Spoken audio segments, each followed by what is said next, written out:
Welcome to the Compensation Committee for the California State Teachers Retirement Fund. Ms. Coe, would you call the roll, please? For the State Treasurer, Mr. Boykin. Here. For the Director of Finance, Mr. Reyes. Present. Ms. Hendricks. Here. Ms. Dillon. Here.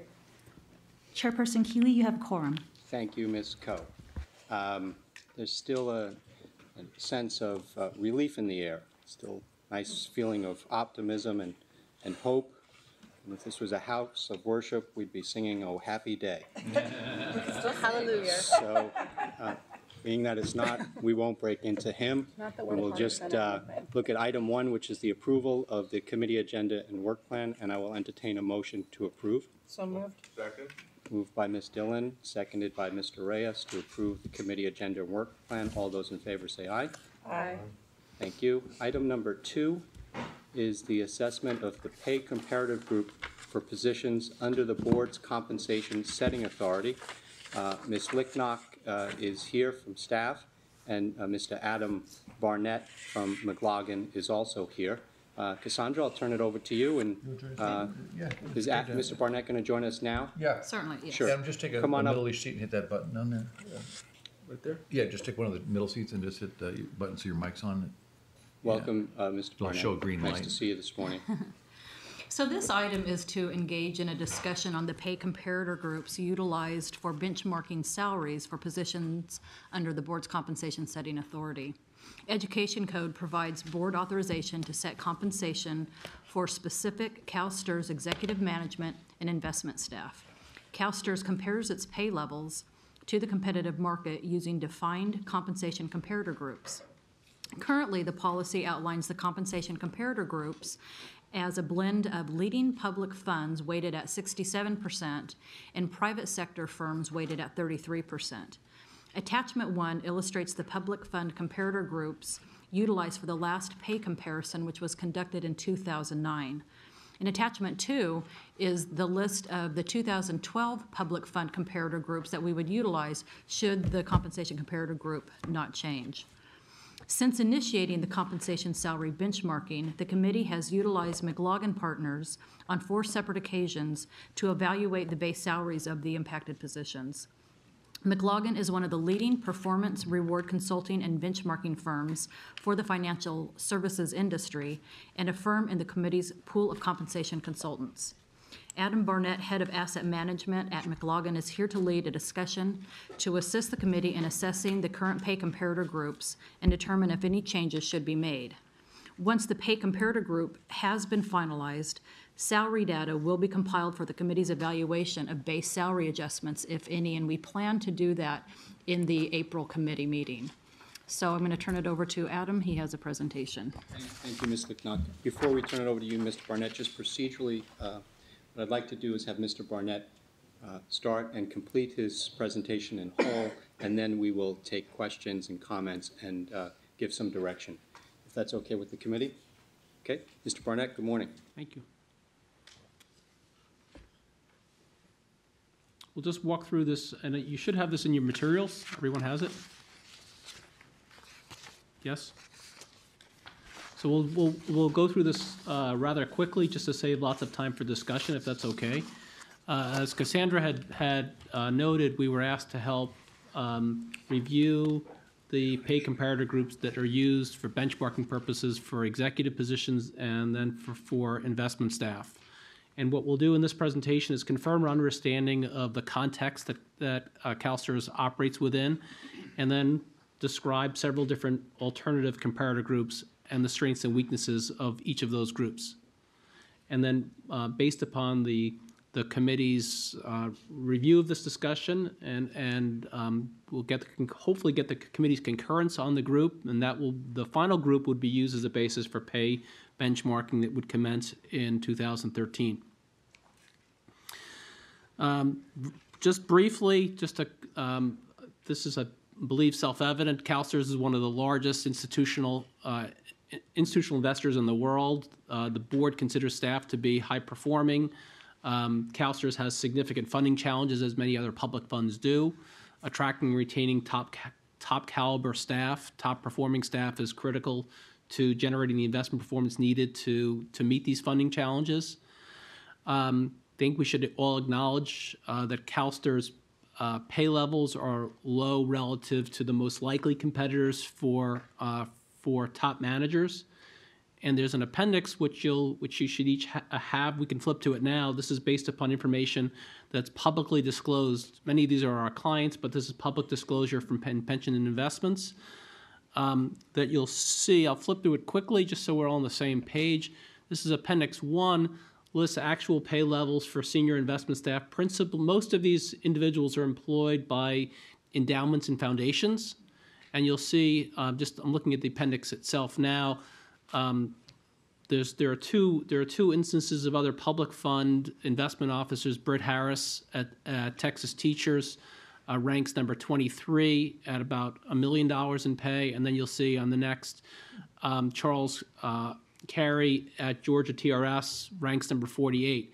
But for the committee's benefit, we thought that this was instructive because it illustrates, rather than the normal black box of a survey, it illustrates actual pay levels for people who do this work, and moreover in organizations that may have missions that are more similar to CalSTRS.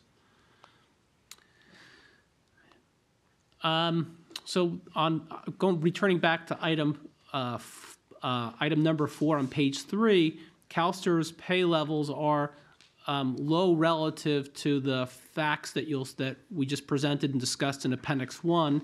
CalSTRS pay levels are high relative to other California state employees and also your beneficiaries. So although pay levels may be low relative to investment pay, they're high relative to teachers and other workers within the state. And we also acknowledge and have been informed based upon input from human resource staff here that the pay levels are differentiated internally. So there are significant differences between the classified, the civil service staff and these other positions that are subject to this review. CalSTRS may move assets in-house. We don't know that that's a possibility. Potential adjustments to pay levels are modest relative to the total AUM. It's a point in the exhibits that the total investment staff pay represents 1 basis point of total assets. So if you add up all the salaries and all the benefits, all the salaries, not benefits, all the salaries and all the bonuses for the investment staff, which you spend lots and lots of time studying and assessing, that in totality represents 1 basis point of total assets. So it's modest relative from a cost perspective, but also potentially controversial from a political and press perspective. We understand that. And as Cassandra had mentioned, the current comparator group is weighted approximately 2/3 to other public funds, a select group of other public funds, and then 1/3 to a broad range of several hundred private sector firms with no differentiation among that group based upon size or mission. Within the private firm group, it's important to note that there were several firms that were excluded based upon counsel from your corporate governance function. So there was so the group was sanitized based upon really 2 firms out of 300 or so comparators were removed. Doesn't really have a significant impact. Should not have any impact whatsoever on the overall findings. Any questions, just so we're all level set relative to background? Mr. Chair, I thought you wanted the whole presentation in question. I did. Okay. So you can just continue, Mr. Barnett. Thank you.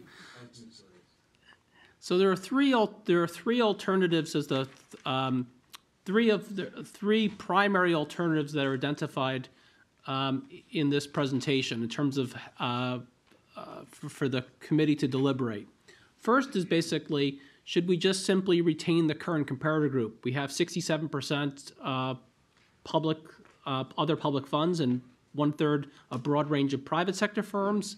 Should we just continue the status quo? And the arguments in favor is that this group has effectively worked. If you have what you consider to be high-performing staff, why do we want to look to change it? And CalSTRS is a public fund, so we have a 67% weighting to other public funds. That reflects who we are. And then by the same token, There's a 33% weighting to private sector firms, so it acknowledges that there's a broader range of organizations that you compete with for talent than just other public funds. And these were essentially, we were involved about 10 years ago, and this was effectively the rationale that we, in recollection, this was the rationale that the committee at that time had embraced when this group was adopted. Again, this notion of we are a public fund, but we do compete to some extent with private sector firms for talent. The weaknesses of this group, upon reflection, again, our views on this topic have somewhat evolved over time. The weakness is if one looks at the other public funds in the group, which are again shown, I'll flip to the appendix. On Appendix 3, one would acknowledge that CalSTRS is significantly larger, ranks 3 of 16 relative to size. It ranks 2 of 16 relative to number of investment staff. So CalSTRS is much, much larger, and we would say, having worked with many of these organizations, much more complex than these other public funds. So we're looking at we're looking in this weighting of a 67% weighting to this group of organizations. We're looking at many of these firms that are really dissimilar to CalSTRS relative to size and complexity, which for us is should, and for you, should probably be a significant issue. The other weakness, again on page 4, is that if CalSTRS top managers were to leave, it's unlikely, this is a supposition, this is an assumption, it's unlikely that they would go to another public fund. Given your stature in the public fund world, if they were to leave, they would probably go to that list of 100, as an example, 100 endowments and foundations.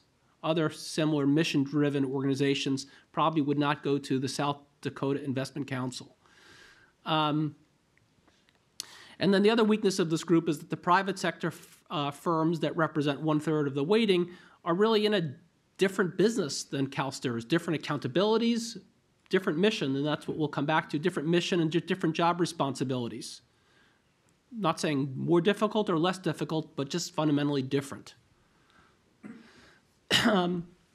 The second group, the second alternative is to adopt a new group which is focused on leading institutional investors.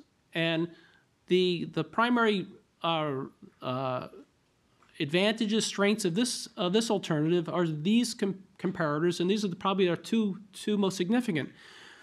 These comparators have missions that are similar to CalSTRS. They're not in the asset accumulation business. They're not in the maximizing profit business. They're in serving constituents, whether those constituents are corporate retirees in a corporate plan sponsor, or serving a university endowment and helping to defer tuition and raise money for a university,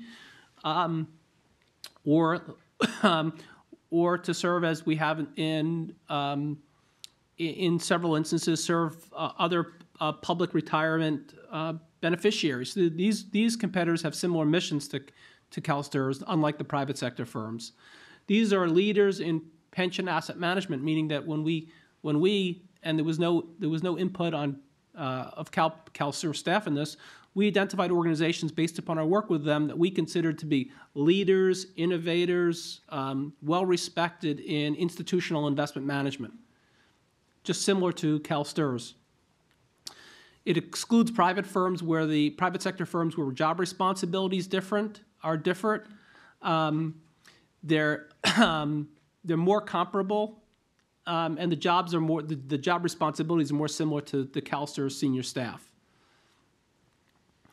The weaknesses of this group are that, to be very direct about it, they pay better. And if they pay better, then that means that there's potentially an explanation that would be required of why are we changing the groups and why should pay increase, and do we have to develop transition rules if we're going to embrace this new group. And then there are several Canadian funds that are included in this group. So why are we looking at Canada? Why not Norway? Why not Sweden? Why not Mexico?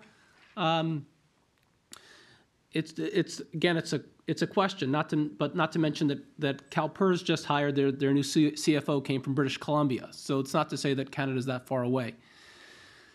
The third group, the third alternative rather, is to stay the course by having a public sector, private sector blend, but potentially tweak the mix, meaning tweak the ratio of public sector to private sector to something that you might find to be more palatable. Rather than 67-33, the current mix, go 50-50, two-thirds, 33-75 and 33-66, 25-75. It would provide, this alternative provides stability in terms of what you're currently doing. The weakness is it's inherently arbitrary, meaning that it's looking at a group, but what is the real reason for this change? And moreover, you still have the issues about including organizations with dissimilar missions in terms of included in your comparator group.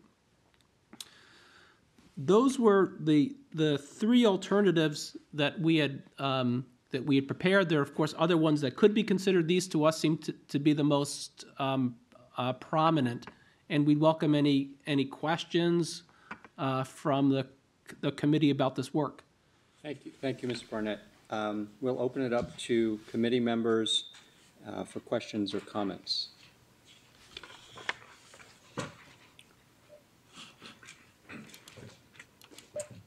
I'm gonna hold on a second. Okay, here we go. Mr. Reyes? First of all, I concur with you that we have very high-performing staff. We're very proud of our staff, and they do a very good job. The question I have for you is you indicated that our compensation is about a basis point of our entire portfolio.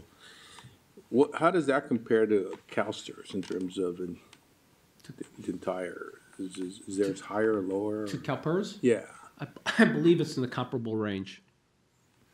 So it's also one basis point? It's in the same Ballpark? Yeah, we haven't computed it, but I understand that anecdotally it's in the same general range. I was just curious about that. Thank you. Ms. Hendricks? So do we have a list of, we had this, I think it's attachment to the CalSTRS proposed public fund comparator group. Do we actually have a list of the pays for the CIOs of those organizations, or did I miss that somewhere, or was that included in the? It's not. They're not shown by. They're not shown by. They're not shown on a distributed basis, but some of them don't disclose publicly, or don't readily disclose publicly, I should say. But there's, if you look, don't readily disclose publicly. Okay. So you can, we get this, each of these organizations provide this directly to us, and that's how it's provided. But because they provide it to us and we're not combing through newspapers, we're unable to show it on a name-by-name basis. This is just the, I'm not sure if this is, I'm not sure if this is answering your question. This is just orders of magnitude what the, for the current public fund peers in that first, the first three bars, that's essentially the pay for the CIO position, and that's based upon, that is based upon these organizations. So these 15 other organizations together, which represents 2/3 of the comparator group, are shown here. Okay. And then I guess my follow-up question is how competitive, I know at some point we're going to talk about succession planning, I would imagine, with our CEO and CIOs, and I'm just wondering how competitive is the environment for these CIO and CEO positions of like public pension funds?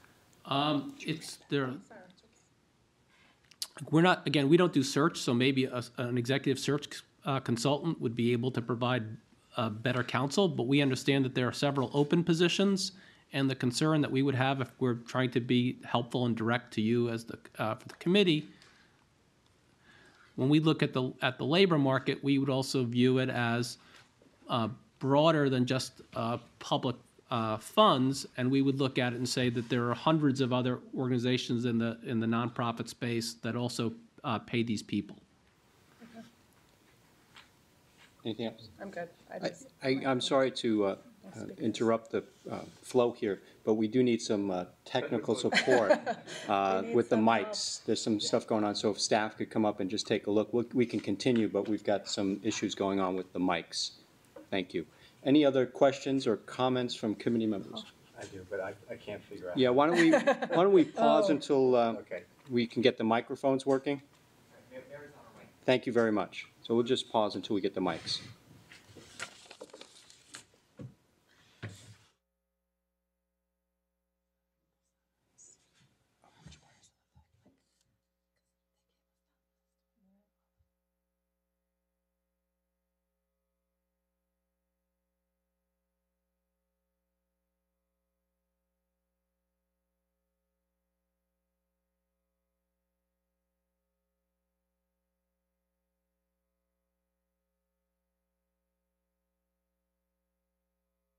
We're ready to go. Okay, Mr. Rosenstiel, if you could push in.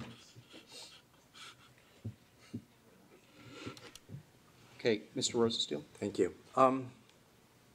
Thanks, Mary. Thanks, Mary. So it seems to me that the reason we choose a comparator group is because we want to attract people similar to that comparator group. It's not kind of the opposite. I mean, it's not like we start and say, well, here's a fair comparator group. I mean, that's obviously part of pay is you know that it's got to be perceived as reasonable and fair for the people, or else they're not going to stay. But I'm trying to understand. It would seem to me we would want to change the comparator group if we want to be attracting different people, because otherwise I'm trying to figure out what the problem is with the comparator group now. If we were having a tremendous amount of turnover, if a lot of the senior investment staff was leaving because in fact they should be in a comparator group that is more like, you know, university endowments, and they're getting hired away to university endowments because they can get twice as much money there, then I would say we've got a problem with our system. But I'm trying to understand why, from the standpoint of managing this system, and acknowledging what everybody has said, which is we've got great people, so it's not we're not dissatisfied about the quality of the people that we're attracting with this pay comparator group. What, from a management standpoint, suggests that we need to change that pay comparator group? We're not suggesting that you have to change it. We understand that you want to complete a pay assessment to determine what the competitive market is, and you wish to do that work on a periodic basis. It's kind of good governance to at least understand, well, what is the competitive market? Are we high? Are we low? Are we comfortable where we are? As you engage in that process, the first question you have to raise is, well, who should we compare ourselves to? I think the first point that we made in the for alternative one, which is staying the course, is, well, the group seems to have worked, so why do we want to change it? We reflect on it and say, well, if we are these organizations that may have worked, but are these the right organizations, and do we feel warm and fuzzy? Do we feel comfortable that we can substantiate and justify that these are the right organizations? And I think that's really where we are today. How do you define right? I mean, that's what that's. I mean, there was pay compensation strategy is just that. It's a strategy for moving the organization forward and creating the right incentives for what we want to do. So we pay people to reward them, to keep them satisfied if we like them, to signal to them that we don't like them if we underpay them. But I don't know what right means. Right would, there is no, it is, again, it's a subjective, there's not a definitive answer to this is right. So this is more on the context of opinion. Right would mean that when we look at this group, we feel that these organizations, this is our view, and this is just a professional opinion, but there's not a right answer to your question. Our view is that we look at the organizations and we feel that they're appropriate relative to size, complexity, mission, that if we were to seek to attract and retain someone, if we were to seek to attract a replacement, that these would be the types of organizations that we could conceivably look to, that if our top people were to leave, that these are possible places that our top people would go to, and they're similar in that way. And that was really the basis of, The evidence that our top people are leaving and going to those organizations? to date, not. I'm just trying to understand from a standpoint of strategically making sure we've got the right people to do what we want to do. What advantage we would get from changing the comparator group? From, at least from our standpoint, the advantage is that you'd feel that the group is,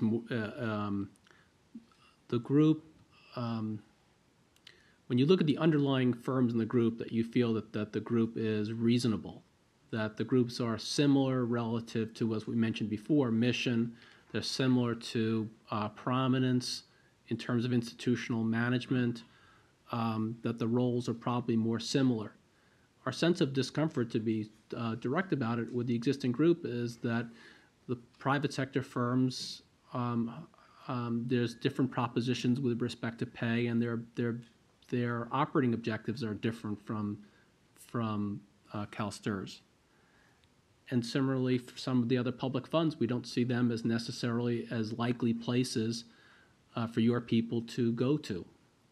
They might be places that on a promotional basis that you might seek to compete with them and try to take their people, but it's unlikely that your people, this is an opinion, it's unlikely that your top people would leave to go to those organizations. And if that's the case, then it's just really a business decision, a human capital decision, is do you wish to continue using them as the basis for the comparison? I see our CIO, Mr. Aylman, did you want to? I just was going to elaborate on turnover, since Adam doesn't have the firsthand exposure. As I told you in my CIO report at the offsite, turnover last year was a little bit more than double that we had experienced in the prior decade. We did lose 2 portfolio managers, one to a money management firm and then one to a family office in the Bay Area. And then turnover so far this year is we've had 3 investment officers leave, one just today to a competitor, in this case another public fund, and then the other 2 to money management firms, one in the Bay Area and then one, so those were asset management firms. And I think what we're seeing is at our size, naturally, as people have talent, as the financial markets are opening up a little bit and employment's opportunities are at least popping up, we do know that we do receive pretty constant contacts from headhunters. I've had one director who mentioned that that person's received about 5 headhunter phone calls on jobs, one that they went to interview for just since June. That's obviously anecdotal, but that's not uncommon. The headhunters call us all the time. Mr. Aylman. Mr. Boykin? Mr. Rosensteel's question hits on what we struggle with all the time. Who is it that we compare ourselves to? And when we talk about succession planning, we often talk about grooming talent in-house. And yeah, sometimes that works, and we do that. I mean, there's good reasons to do that. But then we do, as Chris explained, we lose people to the private sector, and sometimes we search in the private sector. But then there's also certain reasons, certain non-monetary benefits for coming to the public sector too. So it's, I don't know what the answer is, but I did have a question about whether you have a sense of other public funds, our sort of most direct peer group. What do they use in terms of coming up with some sort of comparative group? Is there do more, do 50/50, or are there some who weight more toward the public? Is there a standard practice or? We work closely with SWIB, Wisconsin, with VRS, with the Ohio systems. They generally look at blends, different blends similar to yours, but when you do the blends, it's a whole question of who's in the blend. Wisconsin, it's public record. They use an entirely a private sector group. They don't look at public sector at all. And we work with the Canadians, if that's of any use, and they would not look at U.S. public funds. They would look at private sector and other Canadian managers. And if I can ask, when they're looking at private sector, like for a SWIB, are they looking at a regional orientation to private sector, or like this database at I mean, I don't picture a lot of people going from New York to Madison and back. Right. So how's that work? SWIB looks at banks, insurance companies, corporate plan sponsors, and endowments and foundations, excluding East and West Coast. So they don't look at money management firms, but they look at basically private sector exclusively as the basis for defining pay. I see.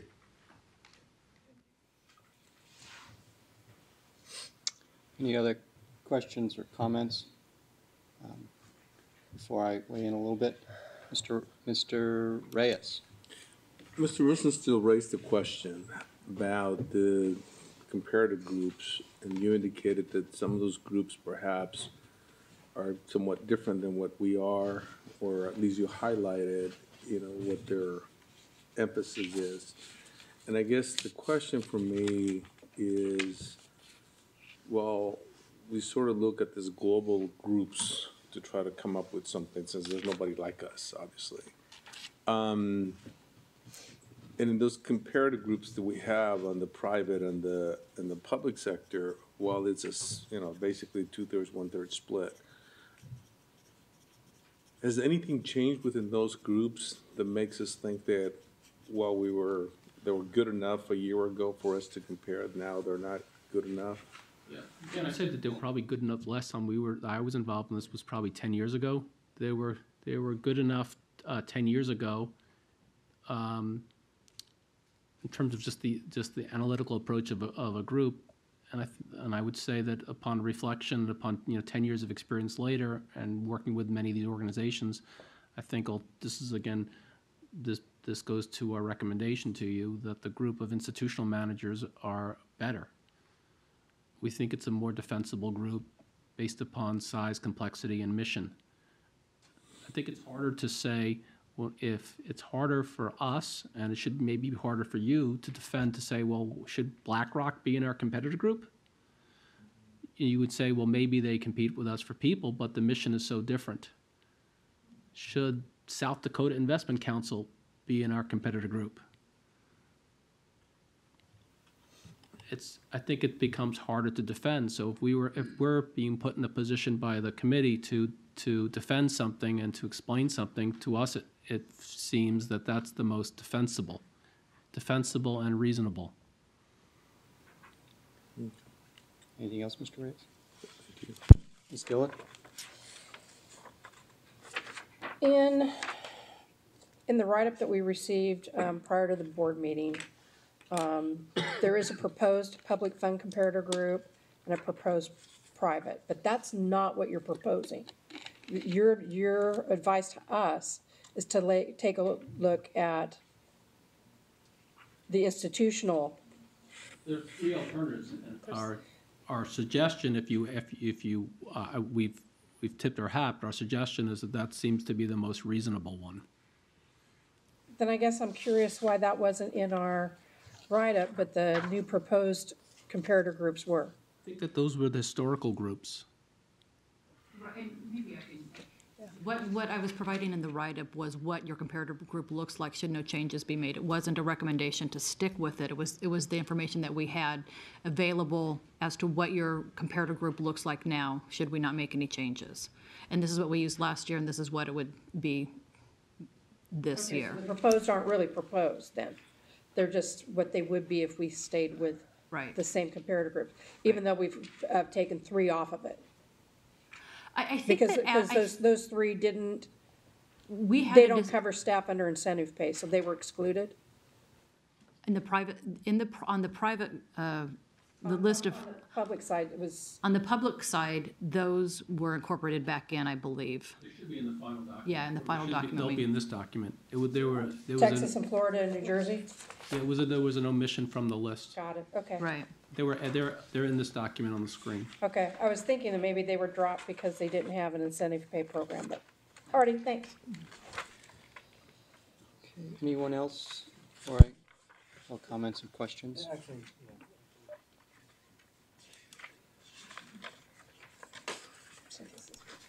Mr. Rosensteel? So, is there somewhere in here that if we were to make this change and move the private companies out and move the endowments and the like in, what that would do in terms of changing the numbers in our comparator group? That's shown on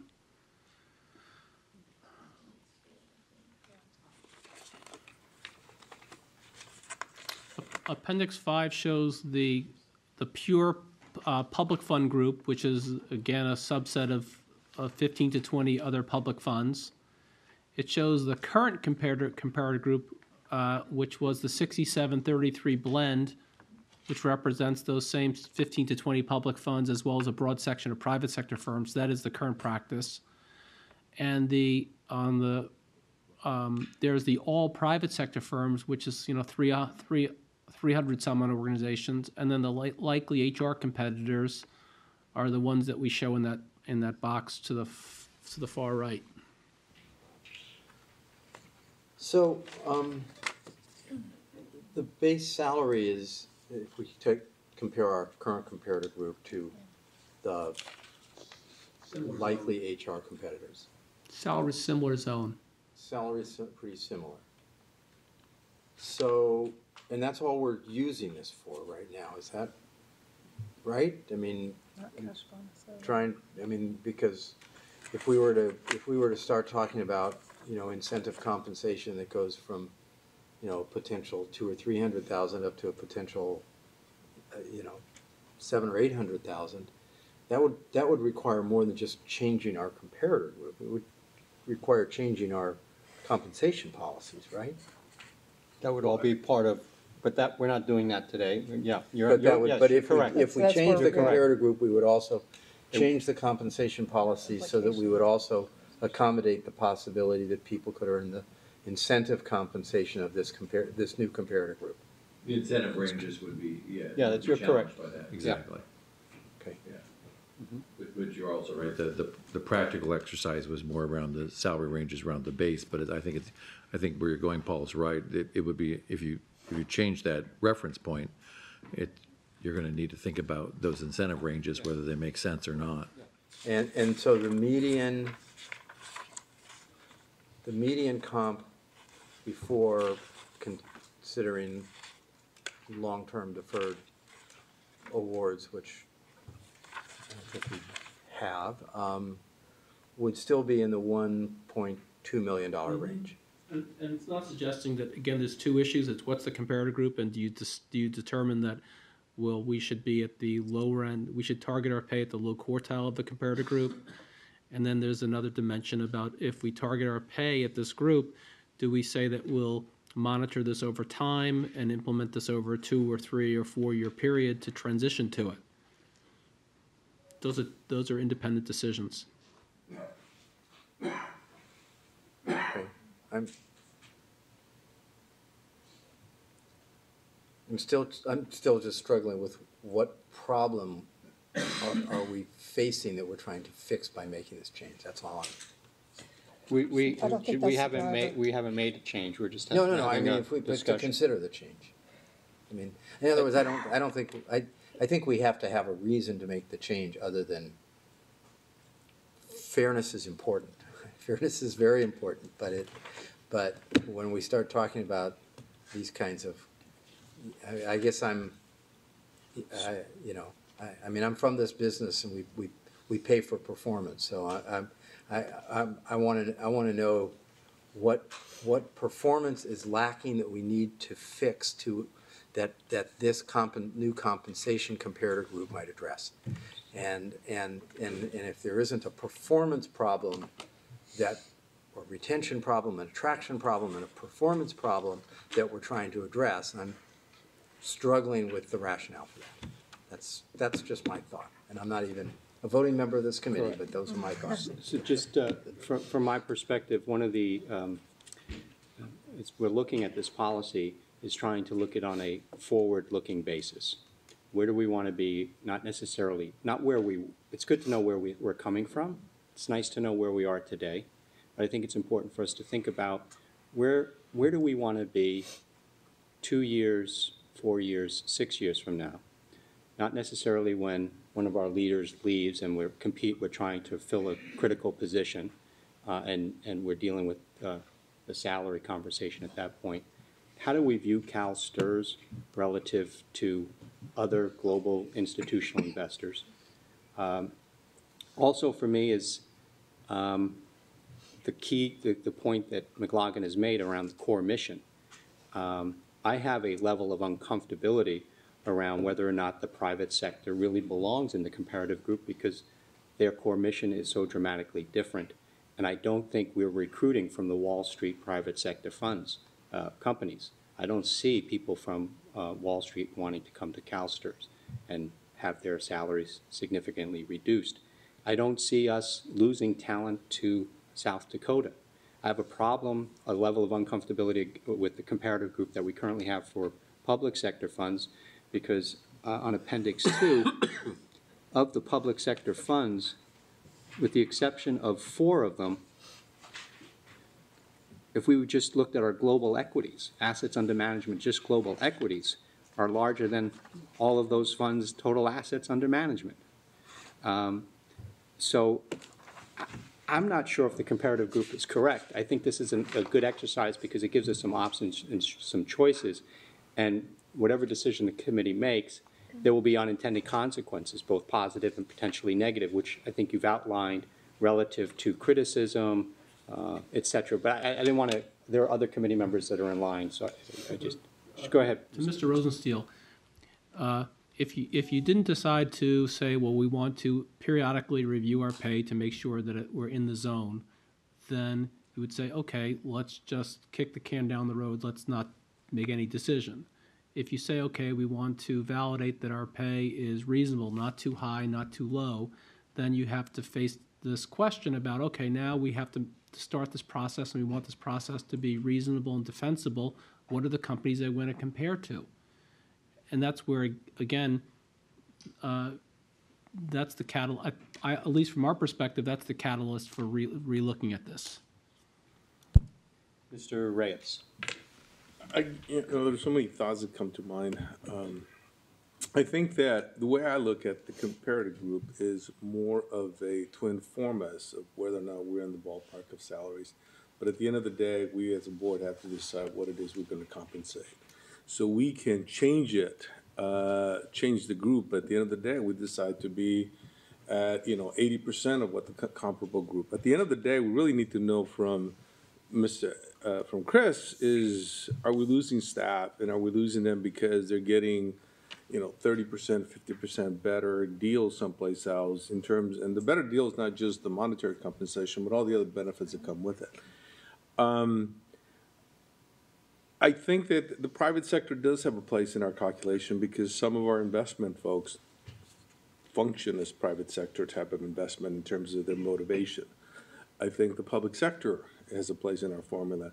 So I think the comparative group that we have, I like it because it's diverse and it is that, I love to cook, and it's all these ingredients that make it work. If you only focus on the 3 main ingredients, yes, you can mathematically do this, but then you're more susceptible to changes that happen. And I think that diverse groups gives us that buffer. But again, it's a tool to inform us as we look at the compensation. But we need to understand, is our staff concerned in a manner that they're leaving by droves, or are they by and large staying, and we just have, if we give everybody in Chris's group a 10% bump, and we still lose people, because the market's turning around and they have great deals in, some other family group or money management group. I mean, it does not matter what we do. They're going to go because they have better incentives. So I just look at it as a tool for informing us where we are, but not necessarily, I'm not supportive of making changes at this point. Mr. Boykin? Yeah, and just to add to that, I would say that we have this comparator group that arguably has worked for us in the last, I don't know how many years ago we adopted it. And I would be interested in making an apples to apples comparison with the last time we went out with the survey and see how has the market changed. And so that, and not have to say, well, yeah, it looks different, but that's because we changed the comparator group. And so I guess that's why I would be inclined to use the same group that we have now. Ms. Dillon? Just for background, and maybe this goes to Jack, help me out. We have worked within the compensation committee for how many years now? You mean as a group, how long we've been working on this policy and whatnot? Oh, it's probably, and we did this together, you and I, probably about 2003 or 4 we started the work on it. Just under 10 years ago. Yeah. And how many times have we done the comparator? How many times have we revisited our comparator group in that time? It's just on page 2, if you want to, we kind of gave you a history of how many times we've sampled the market there of your write-up. Cassandra put in there the 4 data points from starting in 2006, 7, 8, 9, but some of them were specialized reviews because you've added positions like general counsel to the. Oh, I'm sorry. How many times did we actually revisit the 2/3, 1/3? Thanks, Chris. We've only done that once, haven't we, in that time period? We've always checked, as we do that survey, we check in with you, but we've not made major alterations to it. I think this is just, again, good governance that you check in before you just go to the market and say, we see the labor market dynamics differently? Is turnover different? And that's why we're doing it, just to be careful. So I guess, Again, it's not staff-driven. This is your decision, and we're here to present data. Obviously, there's self-interest, so we've got to be careful about that. You need to make these decisions as you see them. Well, I guess I don't view this as something that is being wrong and having to fix something. I think it goes back to the things that we do on a regular basis and taking a look at things regardless if something's. So making a change is not the driver. The driver is that it is good for us to review these things on a regular basis. And going back to the comment, I think maybe it was Sharon made, that you've got succession circling in your head too. It isn't just, I wouldn't just use your rearview mirror to analyze labor market data or turnover, as Chris has mentioned. There's also you need to be anticipating the development of the organization or how you change the structure of the investment portfolio and how that positions the organization. So I think it's both a rearview mirror plus where you see the evolving nature of the organization, so you're positioned to hire people to take on the opportunities that may await us here. Being proactive. Yeah, I mean, if I were in your seat, I'd be looking at it both directions and thinking about that. Thank you, Jack. Mr. Edelman? Thanks. 2 quick things. One, I recognize I am conflicted. Obviously, my title's up on that chart, so that is an open, honest admission. The other is, I think Paul makes a good point, which is this is your management tool. And as Jack just said, that's what I was going to encourage you is you can look in the back. It has worked in the past, but we also need to look forward. And the question about turnover, we've brought up to you the fact that virtually all the directors and about half of the portfolio managers are at the front end of the baby boom. When you look at the 10% turnover we had last year, about half due to retirements, half due to people leaving to the private sector or to money management firms. And so you'll have the succession planning issue. The other thing is, where are we recruiting from? We did hire a money manager, the head of global equities. The internal desk came from Barclays. And we have seen from our buddies across the street, they've been able to recruit talent away from the Canadian plans and some of the other plans So while it has worked in the past, I'd encourage you to look forward, which we know those issues are going to happen in terms of, we know that turnover is going to occur.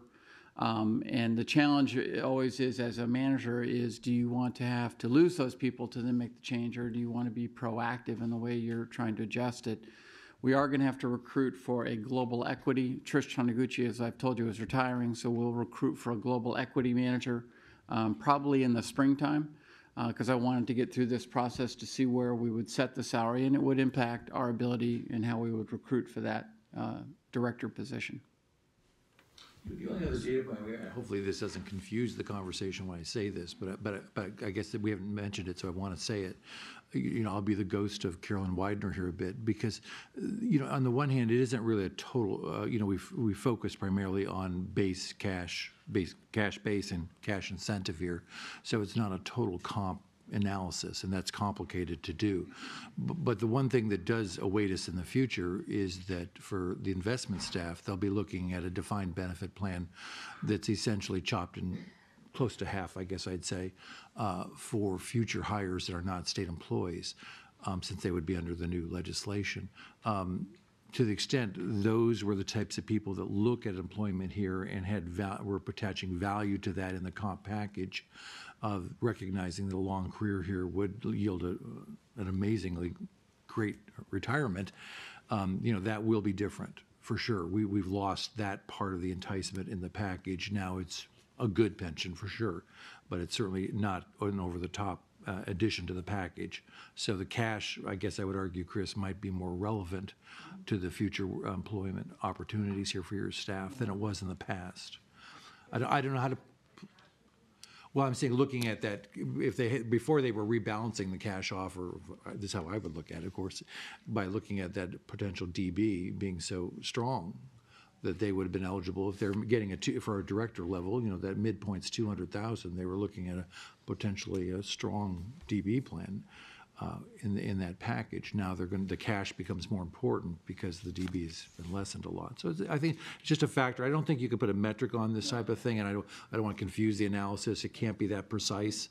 But as we think about people looking for work here and mobility patterns, that is going to enter into it a little bit for the FAS. We have to think ourselves, do we need to be offering, you're going to hear this discussion later in the board meeting, but do we need to offer a defined contribution plan on top of that for those highly compensated? That's for another day, but that conversation. But it may be part of the package that you need to offer those investment staff down the line. If we start to see that Chris can't recruit well in that market, we need to think about that.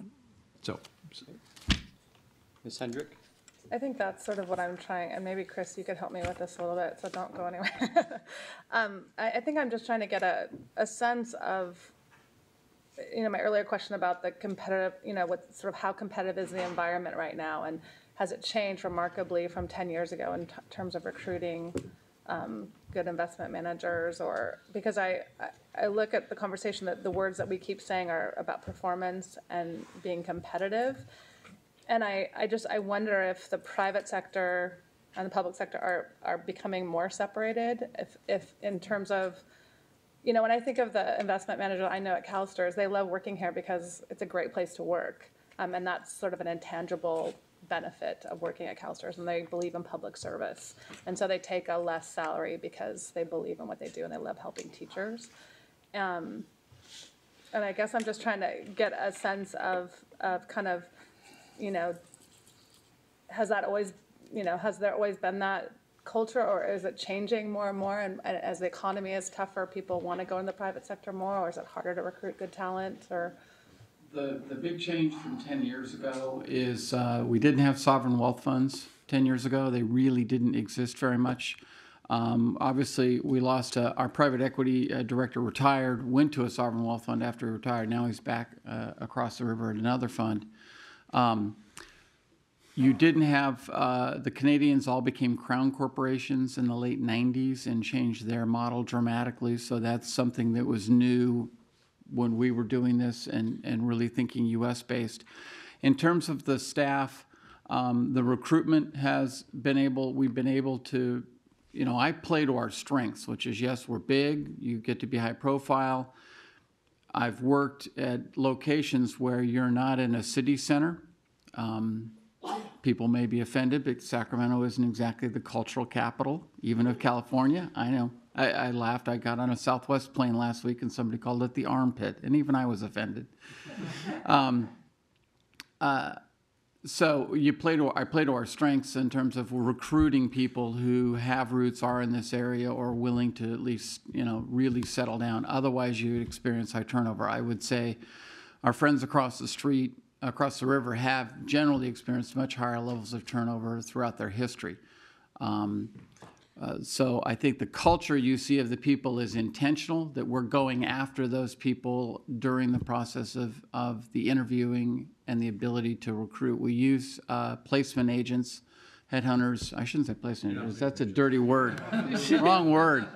I was going to say headhunters. I was searching. We use executive search firms by policy for portfolio manager, director, and then for my position, and you have in the past the CEO position. So they have always told us that obviously comp and benefits become an important factor when they're trying to recruit people. And I've seen our interview pool change because there is not much of a finance industry here in town. There's us, PERS, and State Street now.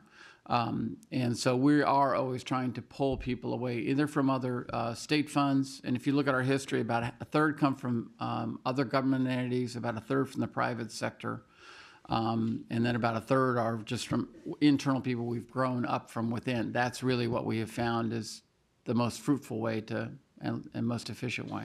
Just to add for a second, in terms of like looking 10 years ago, the private sector in terms of growth, pay increased through the financial crisis, and now is basically fell, and now it's back to essentially, this is for traditional asset management firms, back to financial services levels.